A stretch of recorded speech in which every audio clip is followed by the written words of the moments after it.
Salut la famille, j'espère que vous allez bien. Voilà, j'ai failli me faire renverser par... Ça serait con quand même, hein. Bon, faut pas que je meure tout de suite parce que je dois vous montrer 3 voitures cette fois-ci. 3 voitures légendaires et que vous allez surkiffer. Allez, on commence tout de suite. Donc là la famille, j'ai envie de vous parler de cette petite Supra MK3. C'est très très beau. Donc à l'époque, Toyota appelait ces Supra Celica. Celle-ci c'est celle qui est arrivée après les Celica, donc les Supra Celica. Si je dis pas de bêtises, celle-là fait 230 chevaux hein, quand même. Hein. On n'est pas sur du petit moteur, mais c'est quand même elle qui a commencé à créer la légende Supra.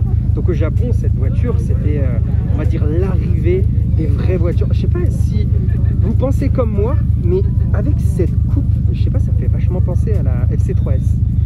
Mais oh putain, qu'est-ce qu'elle est belle! Regardez-moi ces jantes magnifiques, si saillantes, avec cet avant magistral. Vous voyez que directement à l'époque, Toyota mettait Supra sur le petit badge.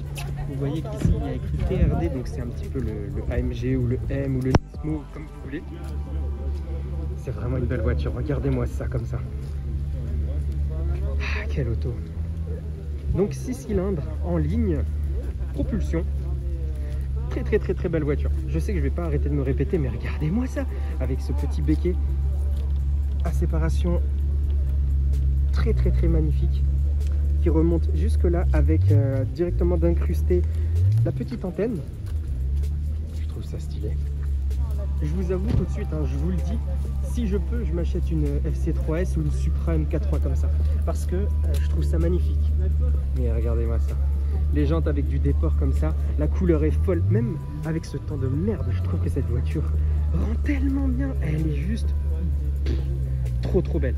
Alors, je vous ai dit que j'allais vous filmer 3 voitures, tout simplement parce qu'il y a celle-ci qui est en jaune, mais j'en ai vu une autre en Ardo Grey, et elle est accompagnée d'une voiture quand même qui est assez, pas méconnue, mais même totalement l'inverse. On est sur une Supra MK4, la famille. Donc celle-ci, 330 chevaux. Alors peut-être que celle-ci fait beaucoup plus de chevaux, ça je n'en sais rien, mais c'est juste un truc de malade. Regardez le lance-patate qu'elle a. Vous y rentrez carrément la jambe dedans. Est-ce que j'ai besoin de vous la présenter? Je crois que je vais juste me taire et je vais vous la filmer. Regardez ce béquet insolent, mais qui est d'origine. La Toyota Supra, c'est vraiment... Celle-ci est en RHD. Regardez-moi cette petite bouille, si légendaire. C'est un truc de grand malade. Regardez-moi cette belle gueule. Pareil, c'est l'une des voitures qui faisait partie du Gentleman Agreement, très facilement préparable. De toute façon, est-ce que j'ai besoin de vous présenter une Supra MK4 la famille? Non, mais regardez-moi cette bouille légendaire. Alors, oui, c'est une voiture qui a été démocratisée par Fast and Furious, hein, clairement, qui l'a mise, on va dire, au grand public, mais elle était déjà très bien connue au Japon avant ça. On l'avait déjà vu dans Initial D, on l'avait vu dans beaucoup de films, on l'avait vu dans beaucoup d'adaptations, et c'est pas pour rien, c'est juste une bombe atomique. Elle ne ternit pas sa réputation, juste avec 2-3 petites modifs, facile, tu lui fais tirer 500 chevaux. C'est très simple. Et en plus de ça, si vraiment tu veux mettre du budget dedans, tu vas pouvoir la faire monter au-delà des 1000 chevaux et les doigts dans le cul. Donc ici, vous avez des petites écopes encore là, et vous avez directement les fameux feux arrière comme ça. Donc je sais qu'il y a un ordre de couleurs normalement. En fonction de cet ordre de couleurs, tu sais si c'est une phase 1, une phase 2 ou une version import ou pas, je sais pas. Je peux pas vous aider là-dessus. Je suis pas hyper connaisseur des Supra, mais tout ce que je sais, c'est que quand j'en vois une comme ça, en plus qui est dans un état, bon, à part les jantes et le lance-patate là, elle a l'air bien stock sur l'extérieur, c'est quand même beau de voir ça la famille. Une fois de plus, vous avez ici une MK3, donc Supra, vous l'avez en 3 litres GT turbo, très jolie, donc elle est dans une sorte de Nardo Grey, incroyable, avec des jantes mon gars. Oh putain de merde. Elles sont juste sublimes, regarde-moi ça. Elles ont un style. Je suis désolé. Alors, il y en a beaucoup qui adorent les Supra MK4, comme celle-ci, hein. Il y en a plein qui aiment. Hein. Mais je sais pas pourquoi. Bon, évidemment, il y a le Doji Z GTE à l'intérieur qui est complètement fou. Comme je vous ai dit, c'est un moteur qui se prépare les doigts dans le cul. Par contre, une petite MK3 comme ça. Vous voyez la gueule qu'elle a?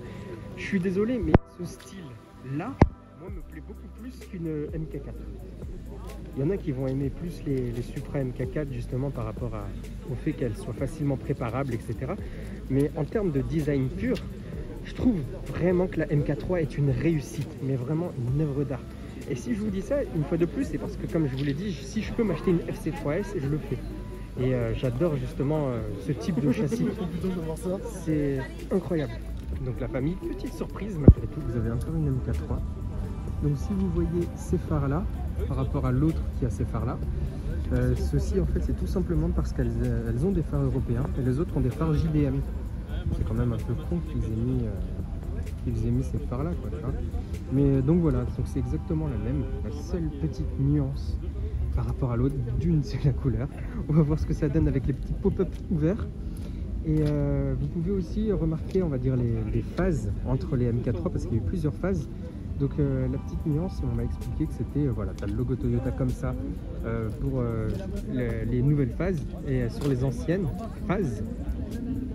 Donc tu as directement un petit logo Toyota. En tout cas, franchement, je trouve ça super beau. Alors, le gars s'est fait aussi un petit kiff. J'ai les mêmes jantes, donc c'est des Japan Racing. Un JR11 édition bronze, magnifique. Les voitures avec les pop-up, franchement, ça fait tout. Vous, la famille, vous préférez quoi? Entre une petite MK3 comme ça et une Supra MK4. Donc la famille, n'hésitez pas à me dire quelle est votre génération de Supra préférée. Donc entre cette fameuse MK3 et la petite MK4 que je vous ai filmée. En tout cas, moi, mon petit cœur balance sur celle-ci. C'est dingue hein, quand même. Hein. Je sais que le 2JZ, il est méga légendaire et qu'il est ultra puissant, etc. Mais franchement, moi, les voitures comme ça, ça me...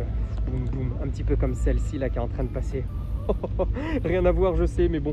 Moi, j'adore ces voitures-là. Comme je vous ai dit, la FC3S, c'est l'une de mes coups de cœur, mais à fond, quoi, tu vois. Avec la GTR R35 qui est en train de passer.